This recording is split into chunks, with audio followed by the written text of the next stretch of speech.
for context. I had been with my ex-fiancé Rob for 3 years when we got engaged and when he decided to start cheating on me with my sister. My sister, Nora, is 2 years younger than me and was always a jealous brat. Whatever I wanted, she always wanted the exact same thing, and most of the time, she got her way. Our parents would totally coddle her the entire time she was growing up, and I guess that's why she grew up to be a spoiled, entitled, and insecure brat. It didn't bother me that she always got her way. It also got on my nerves that she was a huge copycat, and then she would pretend like I was the one copying her. Whenever we even thought about these things, my parents would intervene and ask me to let it go, since these were petty things and I needed to be the bigger person. But honestly, I was sick of being the bigger person all the time just because I was older, and eventually my relationship with my sister became really bitter, and I was glad to leave for college because that meant that I wouldn't have to stay in the same house as them anymore. And college is where I met Rob, and we became friends. He was the one who asked me out after almost 2 years of crushing on each other, but never making a move because we were too scared to ruin our friendship. But I guess around the time we graduated, he worked up the nerve to finally do it, and I said yes to going out with him, which was probably the biggest mistake of my life. Because after dating for 3 years, he decided to ask me to marry him, and once again, I said yes. We had already met each other's families by then, but because I was not very close to my family, he had only met my folks a handful of time. However, after we got engaged, there were a lot of instances where he met my family more and included Nora. I never really suspected anything because when the two of us were together, Rob never gave me a reason to doubt him. He seemed pretty head over heels in love with me, and I loved him. So for me to even think that he would end up cheating on me with Nora, it seemed too unlikely to happen. Now, looking back on it, I guess he was just a really good actor and did a fantastic job of convincing me that nothing was going on, when in fact, he and Nora had started flirting behind my back a couple of weeks after we got engaged. Of course, Nora had been the one to initiate it. I know that for a fact because she had confessed to it. And Rob had held back for about a month or so before he finally started responding to her advances. Unfortunately, by the time I even found out about any of this, there was just 1 week left to go for my wedding. The only reason they had even decided to tell me that they had started having an affair was because Nora had managed to get herself knocked up by Rob, and by the time they told me about it, she was already 9 weeks along. Pretty much everybody knew about it before I did, which is why they had called for a family meeting a week before my wedding, and I had actually expected it to be a surprise for me or something, but I had left this so-called meeting in tears that day. And 2 years have passed since then, but it's still the worst day of my life. My parents were there, Rob's parents were there, and of course, Rob and Nora were also there. They sat me down and the two of them told me that a couple of weeks after my engagement, Nora had reached out to Rob and started flirting with him. And he hadn't responded at first, but slowly he started warming up to her because she was funny and kind of cute.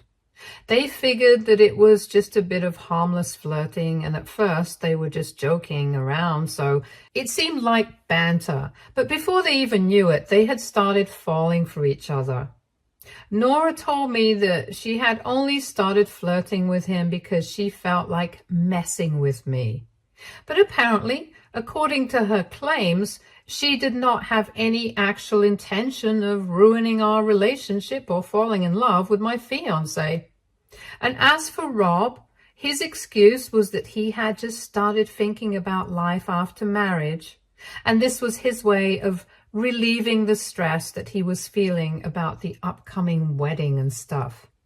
Both of them had pretty lame excuses, and I definitely didn't believe what Nora was saying about her not having any intentions of ruining anything for me, and that the affair had just happened out of the blue.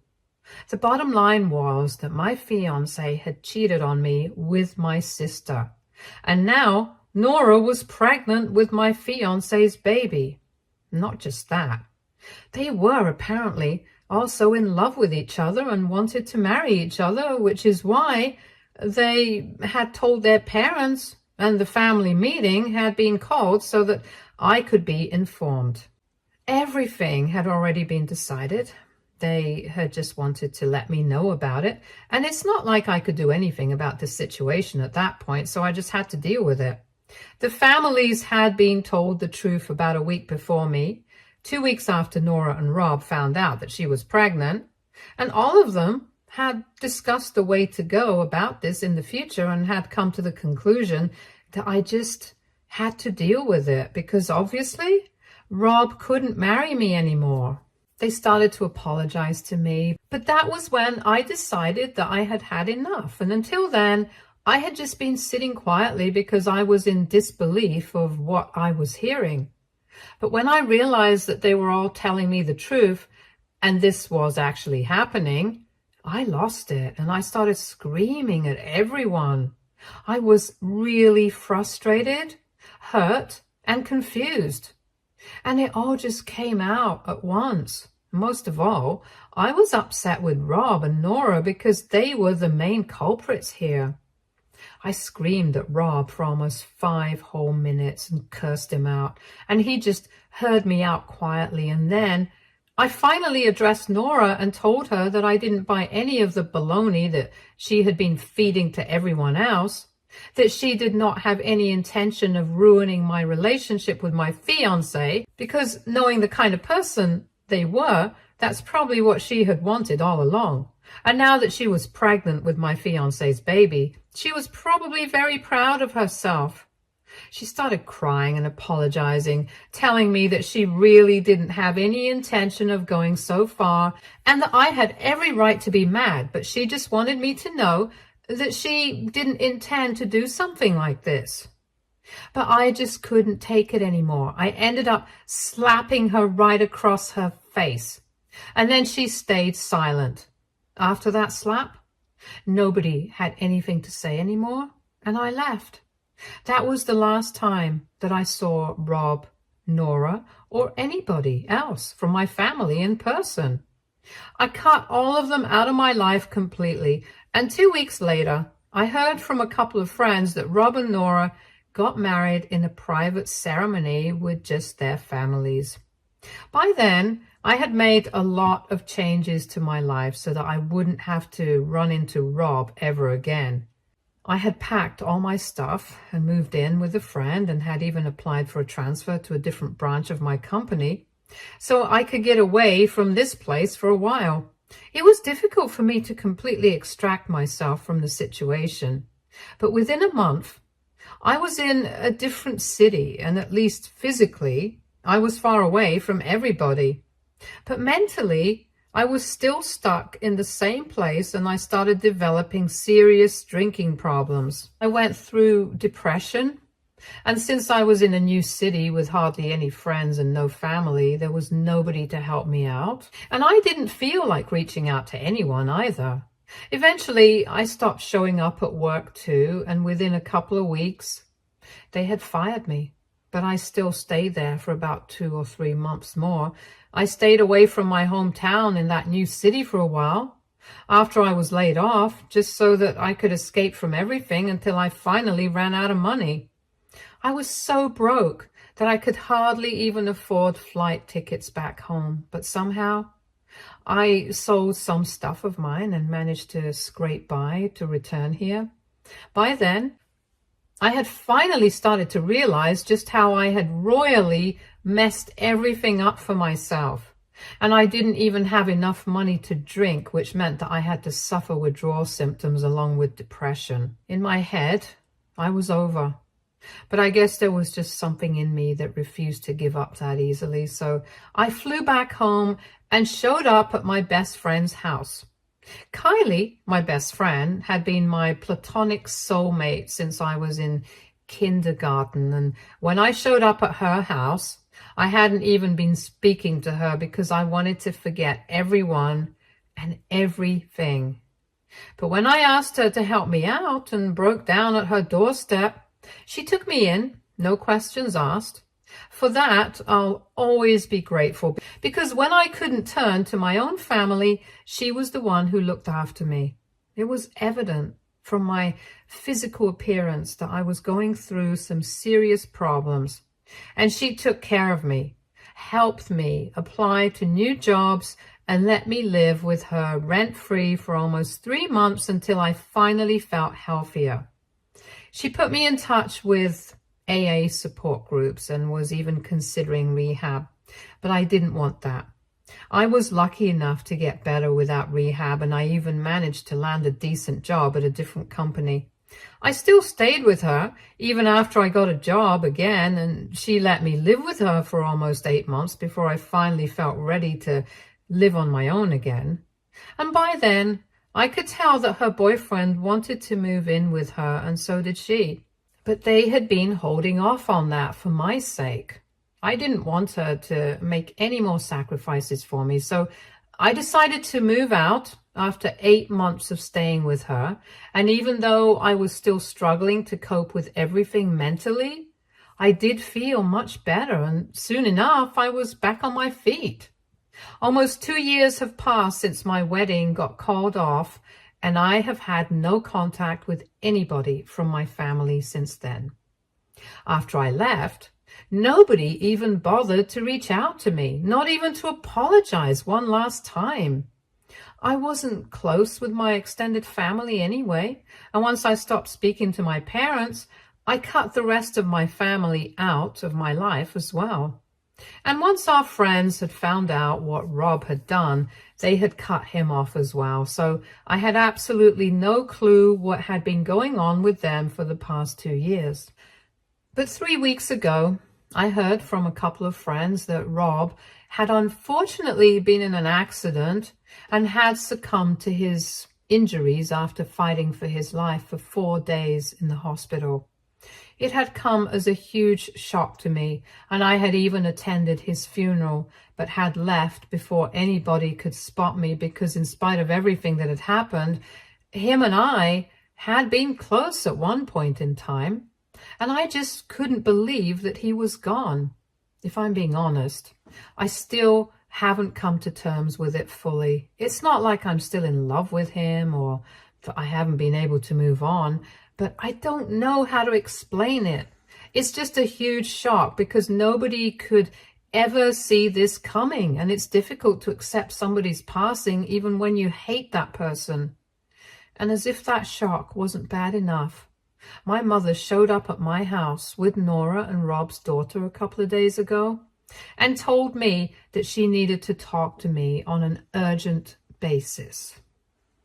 I wouldn't have invited her in, but because she had the kid with her, I asked her inside. She told me that she had taken great pains to find out where I live because none of my friends had been ready to give out my address, and told me that she was really thankful that I had agreed to speak to her. She told me that she knew I had been there at Rob's funeral and that she and the rest of the family were still really sorry about whatever went wrong, but it was beyond their control. And then she told me that Rob and Nora did get married, but they are still paying for everything that they did wrong with me.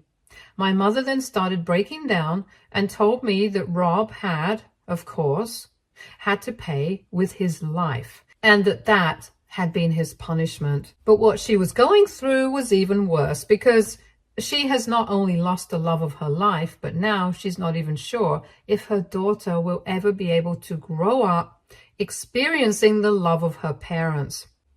And that's how I found out that Nora had been diagnosed with glioblastoma, and she has maybe 3 or 4 years to live at best, and 1 year at worst.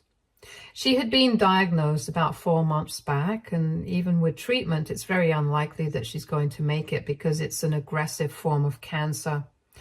And people hardly ever make it. The doctors were hopeful because she's still young and has led a healthy lifestyle so far, but even then, it's just going to extend her lifespan for a couple more years, and chances of making it for more than maybe 5 years are bleak. In the past few months, Nora had been a little hopeful because at least Rob was around and healthy, and she knew that her daughter would be taken care of because maybe in the future, Rob could remarry and her daughter would have both a mother and father, or at least just a father. But now she's absolutely shattered because her daughter has already lost her father to an unexpected accident. And in a couple of years, she's going to be orphaned when Nora leaves her side as well. Of course, my niece is definitely going to have her grandparents, but it's not the same thing. And it's not like my parents or Rob's parents are getting any younger. All of them are already either in their late 40s or in their early 50s, and that's obviously not the ideal age to be raising a child all over again. Besides, Nora believes that even if her daughter's grandparents are up to the task, it's important for her to know that her daughter will have at least one parental figure around even after her demise. That's why my mother had come to me, because after Nora found out that I had been there at Rob's funeral, she got it into her head that I was the only person whom she could trust with the responsibility of raising her daughter after she was gone.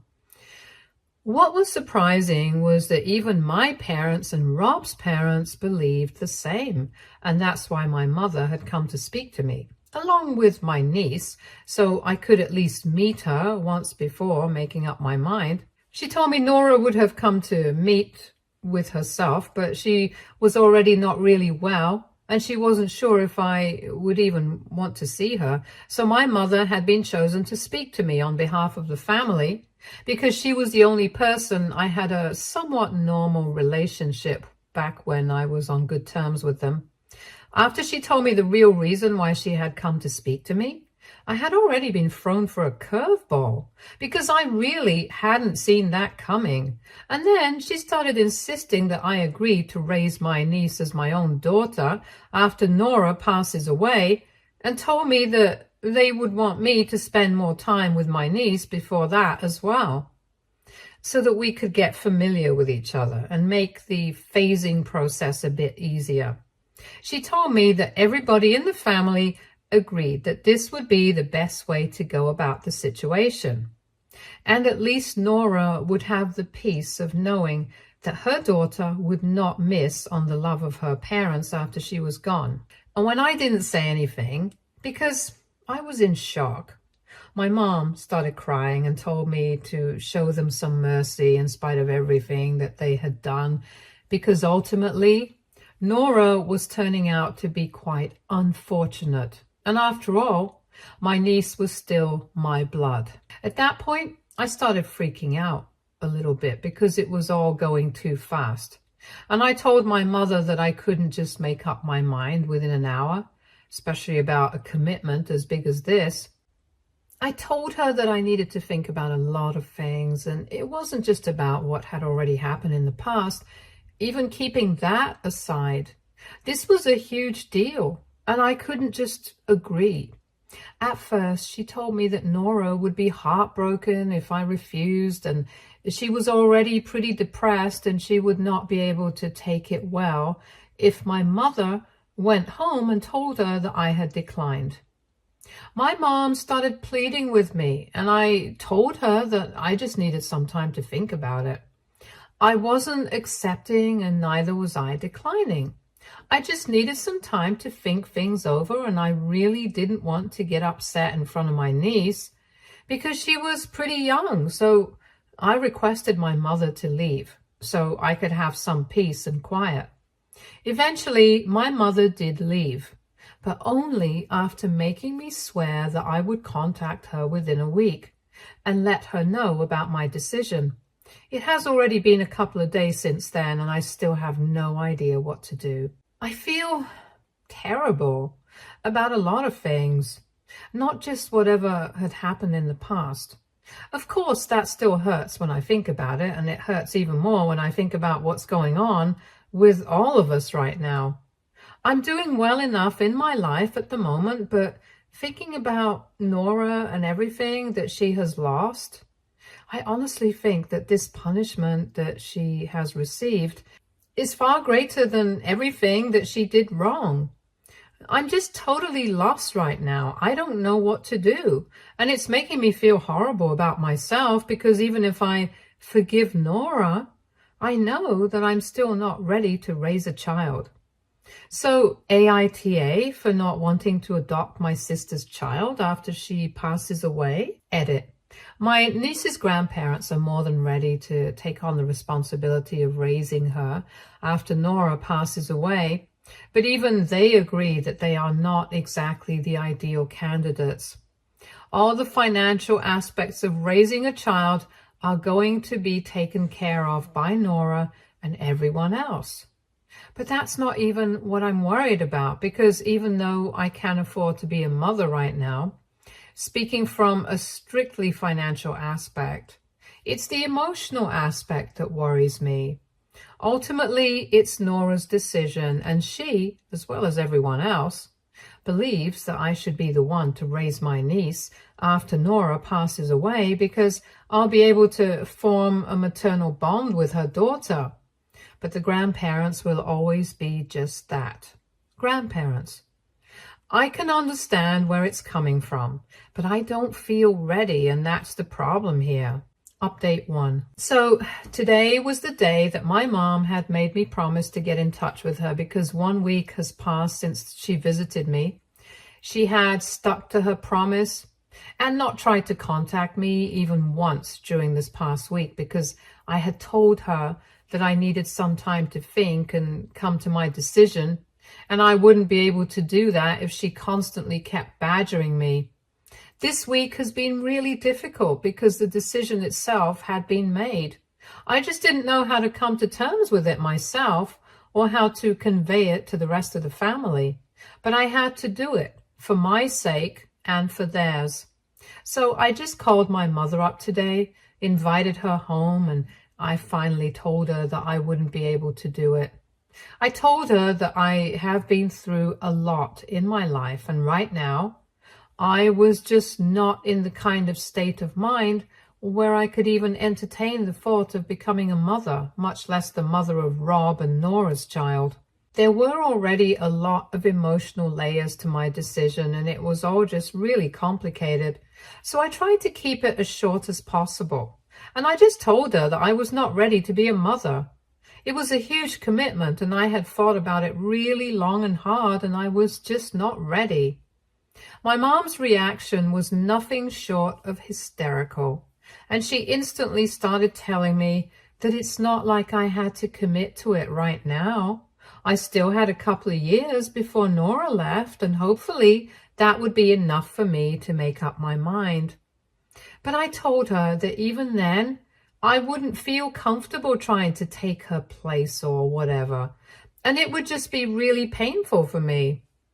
My mom started crying, and it was really difficult for me to even talk to her, because she just kept repeating that this was going to break Nora's heart, and I felt terrible about it as well. But there was nothing that I could do. Eventually, she managed to gather herself and told me that she understood my decision and respected it, and then she left. I feel relieved that I was able to tell her what I wanted and stick to it, but I also feel equally terrible about the reaction, and I know this is going to be difficult for Nora, but well, I had to do what I had to do. Update 2. So it has been 3 days since I last met with my mom, and today in the morning, she called me up and told me that Nora really wanted to speak to me in person. I was not comfortable with that idea, because we haven't spoken to each other or even seen each other for 2 years, and now that she's sick, I know that this is really awkward and difficult for both of us. But my mom told me that she had been insisting on it for the past 2 days. And she knew that I wasn't comfortable with that idea, so she had to try to talk Nora out of it. But she was bent on that one thing. After thinking about it for a couple of minutes, I agreed because she was going through enough as it is. I guess at least I could see her once. We never got along in the past, but honestly, at this stage, I just feel bad for her because I don't have it in me to hate somebody who's lost everything. So after work, I went over to my parents' house after almost 2 years and saw my dad first. So I had a bit of an emotional reunion with him and we hugged it out. He apologized to me as well, and then I finally saw Nora. She had lost a lot of weight and was half of what she used to be as a person. I could see that she was sick. It showed on her face, and on top of that, I'm sure that the loss of her husband has taken a toll on her as well. Basically, she was not doing well, and I could see it. We had an awkward side hug, and then, without wasting any time, she just told me that she was really sorry about what she had done, but she had meant every bit of what she had said that day. That she really did not have any intention of ruining my relationship. As a matter of fact, she hadn't even expected Rob to respond to her advances at any point because he seemed to be in love with me, and that's why she had been hitting on him just to get on my nerves without doing any real damage. But that backfired when he started responding and she kind of did like him. So they ended up taking it too far without thinking about me, and after that, nobody had the courage to reach out to me after what they had done. She told me that she regretted everything and that she would take it all back in an instant if she could. But she couldn't. So she was just trying to apologize to me and make up for everything that she had put me through. And she also told me that when Rob had been alive, even he had been full of regret about this, and both of them were just really sorry. I didn't want to relive the past, so I just told her that it was fine and I didn't want to think about it anymore because I had moved on from it. After that, she told me that she knew that I had declined to raise her daughter as my own after she passed away, and she could understand my reasons for it. But she also wanted me to know that even if I changed my mind at any point, she would still love for me to take my niece in. I didn't know what to say, so I just smiled and then we chatted about our lives. I spent almost an hour and a half with her before I started feeling tired because I had come straight from work to see her and she told me to go home. But she also requested me to stay in touch because she would really love to have an opportunity to make things right with me before it was too late. And I could see that she had tears in her eyes. I guess she had been holding that back the entire time I was there. But towards the end, she couldn't help herself, and neither could I. Neither of us allowed ourselves to cry in front of each other, though. I waited until I got home, and then I cried myself out. Not just about today, but about everything that has happened so far. And it feels like a huge burden has been lifted off my chest. I don't know what the future's going to be like, but I just hope that I can put the past behind me. Update 3. Hi guys, so Nora passed away last night, and the reason that I decided to post about it here is because exactly 3 years ago, on this very day, I had visited her for the first time after our huge fallout. It's obviously very tragic, but the timing is nothing short of poetic. And I just had to tell people about it without sounding insensitive. I did keep in touch with Nora in the past 3 years, and we have spent some time together. In the past couple of weeks, when her condition had started deteriorating, the entire family was by her side, almost constantly, and that included me. My feelings about her are complicated at best, and I don't know how to explain it, so I won't even try. But I do have a really close relationship with my niece. And even though I'm still not ready to adopt her or take the place of her mother, She and I have a special bond, and I'm going to make sure that she knows that no matter what, she's always going to find a parent, friend, and of course, an aunt in me. And to be honest, even if I had been ready to adopt her, I wouldn't have had the heart to take her away from her grandparents right now because both my parents and Rob's parents need this. I truly hope that they are both in a better place now, and I forgive them for everything. It's not easy, but I don't want to hold anything in my heart against them. Not anymore.